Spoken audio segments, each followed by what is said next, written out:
السلام علیکم عزیز طلباء. آج ہم 8ویں کلاس کا سبق نمبر 15 پڑھ رہے ہیں. یہ ایک نظم ہے مسرور انور صاحب کی لکھی ہوئی، جس کا عنوان ہے مل کے رہو. تو یہ ایک ملی جذبے کے تحت لکھی گئی نظم ہے. تو چلیں ہم چلتے ہیں اسکرین کی جانب، تاکہ اسکرین پہ جا کے میں آپ کو یہ پوری نظم پڑھاؤں اور پھر ہم اس کی آج مشق بھی مکمل کریں گے. تو چلتے ہیں اسکرین کی جانب. السلام علیکم عزیز طلباء. آج ہم 8ویں کلاس کا سبق نمبر 15 پڑھ رہے ہیں، جس کا عنوان ہے مل کے رہو. یہ ایک نظم ہے جو مسرور انور صاحب نے لکھی ہے. تو اب اس نظم کے تدریسی مقاصد کیا ہیں؟ اس نظم کی تدریس کے بعد طلباء اس قابل ہو جائیں گے کہ نمبر 1، اتفاق اور اتحاد کا شعور پیدا کر سکیں. یعنی یہ ان کو پتہ چلے کہ اتحاد اور اتفاق کا فائدہ کیا ہے اور اس سے آگاہی حاصل کر سکیں. نمبر 2، یگانگت اور بھائی چارے کے فوائد سے آگاہ ہو سکیں. ان کو یہ پتہ چلے کہ ہم اگر اتفاق سے اور بھائی چارے کے ساتھ رہیں گے تو ہمارے ملک کو اور ہمیں اس کا کیا فائدہ ہوگا. نمبر 3، یہ سمجھ پائیں کہ بدامنی و انتشار افراد اور اقوام کے لیے نقصان دہ ہے. اور نمبر 4، اپنے اندر شاعری کا ذوق و شوق اور شعر فہمی کی صلاحیت اجاگر کریں. ٹھیک ہے جی، یہ ہو گئے اس کے تدریسی مقاصد. اب اس میں جو اہم الفاظ ہیں وہ ہیں ناز، چمن، ملت، رسوائی، شمع ہدایت، آبا، رنجش اور تسبیح. تو چلیں میں آپ کو پڑھ کے سناتا ہوں یہ نظم. ساری دنیا کے لیے پیار کی پہچان بنو، جس پہ اللہ کرے ناز وہ انسان بنو. اور کتنی قربانیاں دے کے یہ وطن پایا ہے، پھول اجڑے ہیں ہزاروں تو چمن پایا ہے. یہ چمن اپنے ہی ہاتھوں سے نہ برباد کرو، اس میں شامل ہے شہیدوں کا لہو یاد کرو. اور تم جو آپس میں لڑو گے تو بکھر جاؤ گے، ملک ہی جب نہ رہے گا تو کدھر جاؤ گے. قوم و ملت کی نہ رسوائی کا سامان بنو، اور ساری دنیا کے لیے پیار کی پہچان بنو. ایک ہم سب کا خدا، ایک ہمارا ہے رسول، رنجشیں بھول کے اپناؤ محبت کے اصول. ایک ہی باغ کے پھولوں کی طرح کھل کے رہو، ایک تسبیح کے دانوں کی طرح مل کے رہو. ایک ہو جاؤ تو فولاد کی طاقت ہو تم، ساری دنیا کے لیے شمع ہدایت ہو تم. اور اپنے آبا کی طرح صاحب ایمان بنو، جس پہ اللہ کرے ناز وہ انسان بنو. تو یہ جناب نظم تھی جو میں آپ کو پڑھ کے سنائی. اب ہم اس کی مشق کریں گے.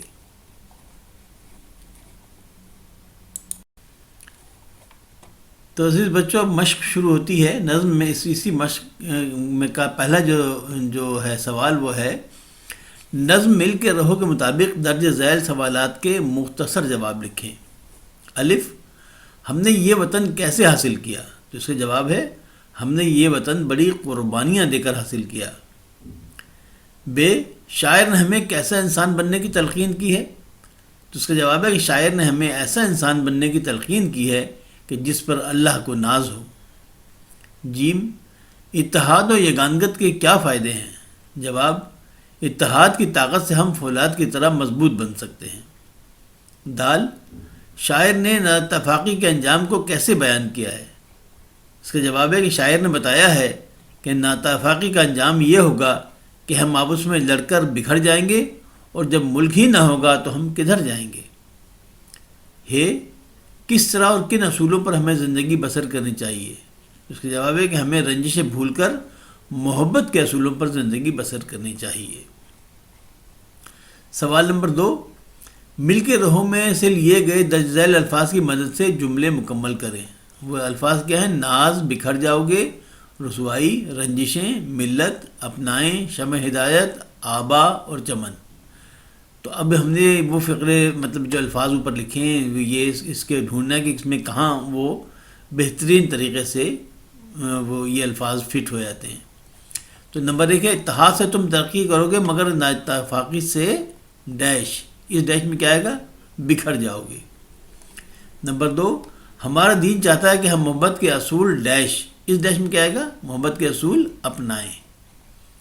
تیسرا ہمیں ایسے کام کرنا ہوں گے جن پر اللہ اس کے آخری رسول صلی اللہ علیہ وآلہ وسلم کو اس امت پر کیا ہو؟ ڈیش ہو، کیا ہو؟ ناز ہو۔ تو جناب نمبر 4 ہے کہ ایک سچا مسلمان پوری دنیا کے انسانوں کے لیے ڈیش بن جاتا ہے، یہاں کیا آئے گا؟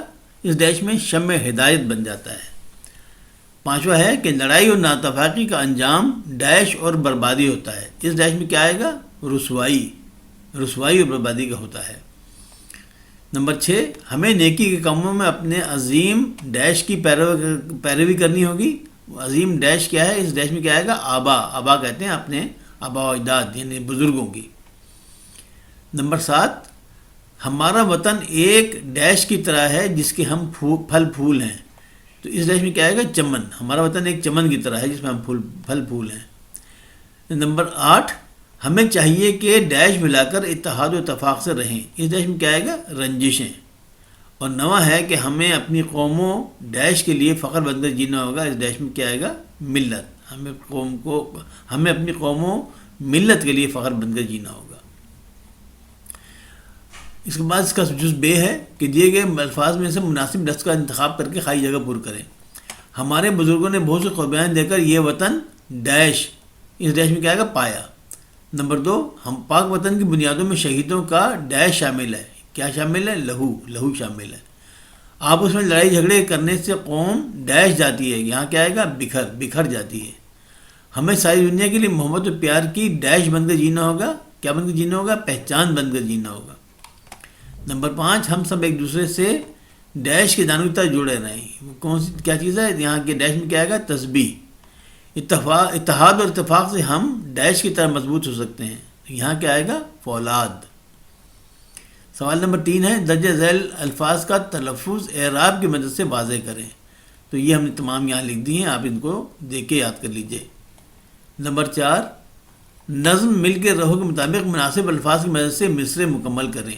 الف کتنی ڈیش دے کے یہ وطن پایا ہے، تو یہاں لکھنا کیا آئے گا؟ قربانیاں، کتنی قربانیاں دے کر یہ وطن پایا ہے۔ بے اس میں شامل ہے ڈیش کا لہو یاد کرو، اس میں شامل ہے شہیدوں کا لہو یاد کرو۔ جیم تم جو آپس میں لڑو گے تو ڈیش جاؤ گے، تو کیا آئے گا؟ تم جو آپس میں لڑو گے تو بکھر جاؤ گے۔ ڈیش ہی جب نہ رہے گا تو کدھر جاؤ گے، یعنی کیا نہیں رہے گا؟ ملک ہی جب نہ رہے گا تو کدھر جاؤ گے۔ اور یہ ہے کہ ایک ڈیش کے دانوں کی طرح مل کے رہو، ایک تسبیح کے دانوں کی طرح مل کے رہو۔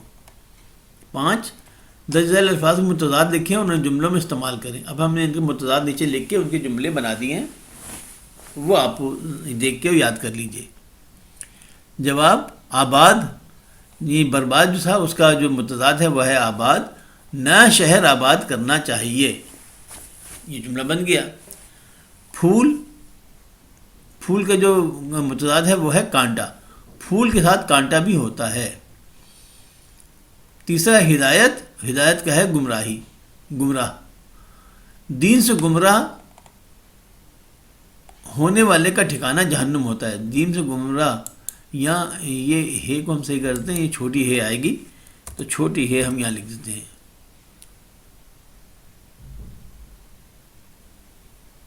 ٹھیک ہے نا، بلکہ یوں ذرا اس کو اور ٹھیک کر دیتے ہیں، جیم گمراہ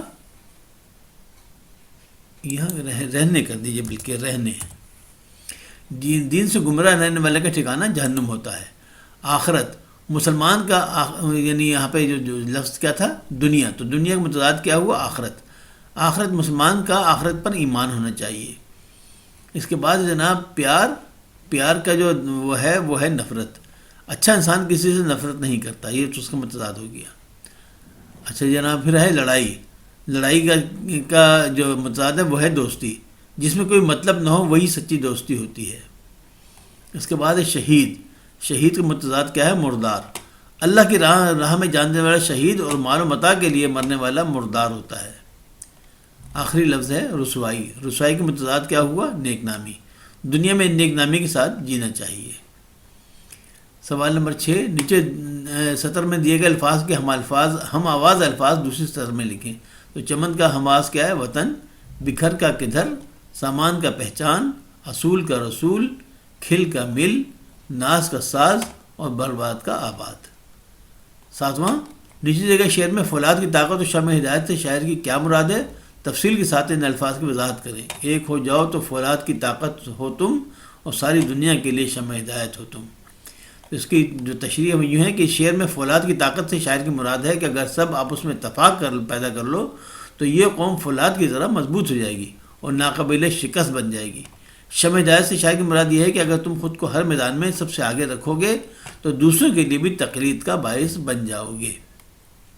سوال نمبر 8، درج ذیل الفاظ کی تذکیر و تانیث واضح کریں۔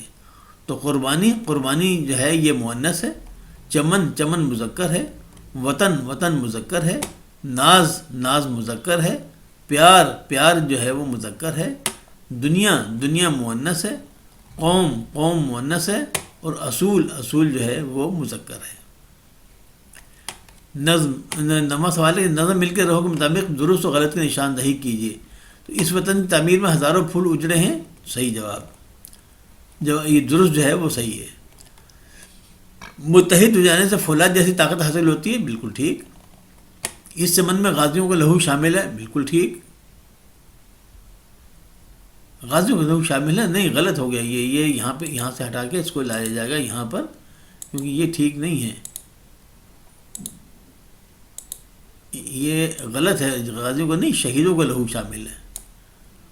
اس چمن میں غازیوں کا لہو شامل ہے، غازیوں کا اس چمن میں شہیدوں کا لہو شامل ہے، تو لہٰذا یہ لکھا ہوا جو ہے وہ غلط ہے۔ اور ہمیں گندم کے دانوں کی طرح مل کر رہنا چاہیے، یہ غلط ہے۔ ہمیں تسبیح کے دانوں کی طرح مل کر رہنا چاہیے، لہٰذا یہ غلط جواب ہے۔ اور ہمیں آباء و اجداد کی طرح ایمان کی دولت سے مالا مال ہونا چاہیے، یہ بالکل ٹھیک ہے، ہمیں اس طرح کرنی چاہیے۔ اچھا، نظم مل کے رہو کا مرکزی خیال تحریر کریں۔ اب مرکزی خیال کیا ہے اس کا؟ کہ نظم مل کے رہو کا مرکزی خیال یہ ہے کہ ہمیں ایک قوم کی حیثیت سے متحد ہو کر رواداری اور محبت کے ساتھ رہنا چاہیے، اور کسی پروپیگنڈر اور دشمن چالوں میں آ کر آپس میں تفریق نہیں پیدا کرنی چاہیے۔ اس نظم میں شاعر نے قربانیوں کا بھی ذکر کیا ہے جو ہمارے بزرگوں نے دی۔ ہمیں یاد رکھنا چاہیے کہ اس ملک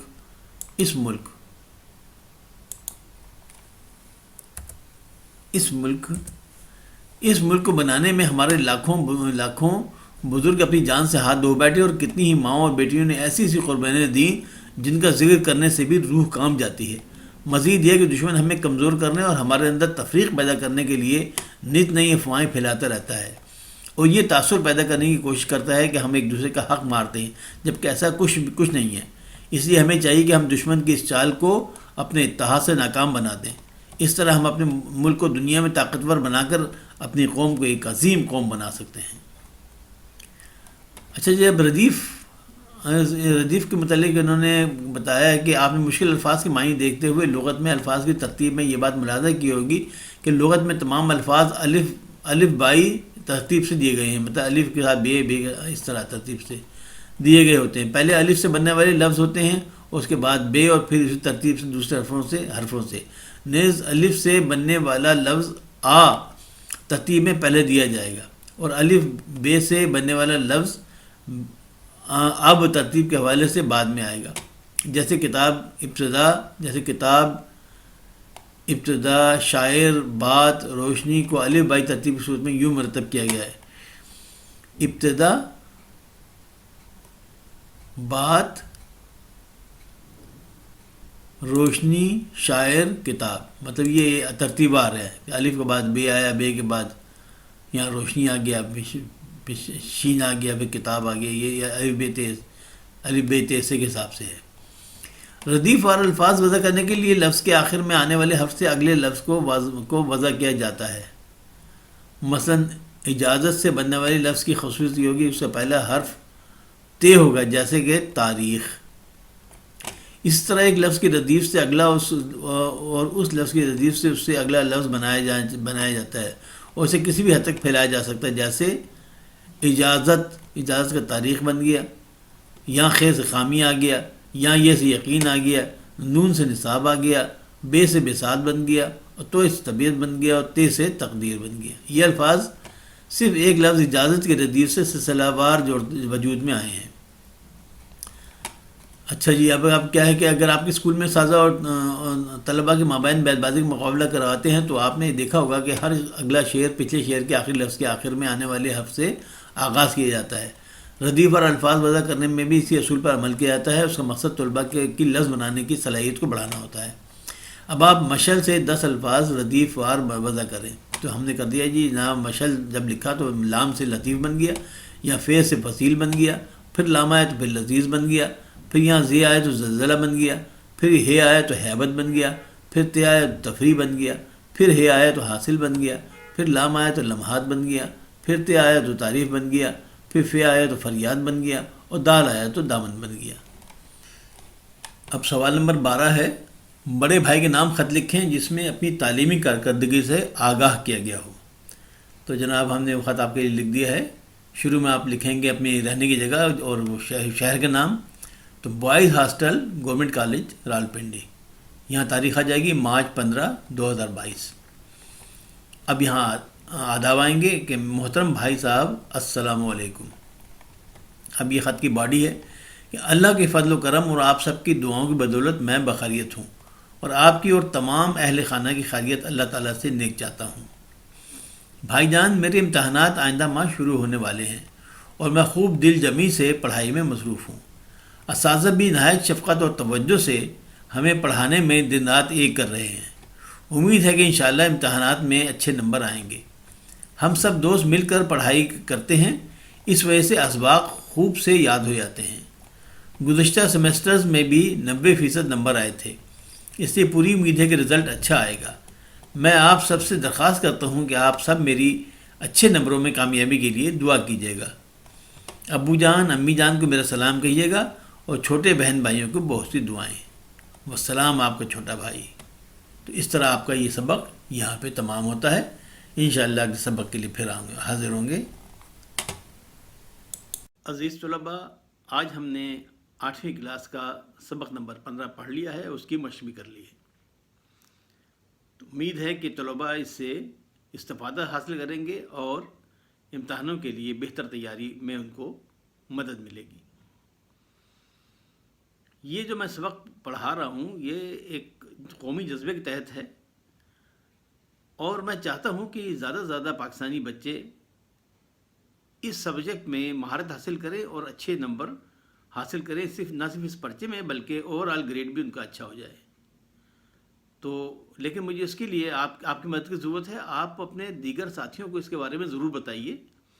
جب تک اپنے دیگر ساتھیوں کو نہیں بتائیں گے اس وقت تک میرا یہ پیغام سب تک کیسے پہنچے گا؟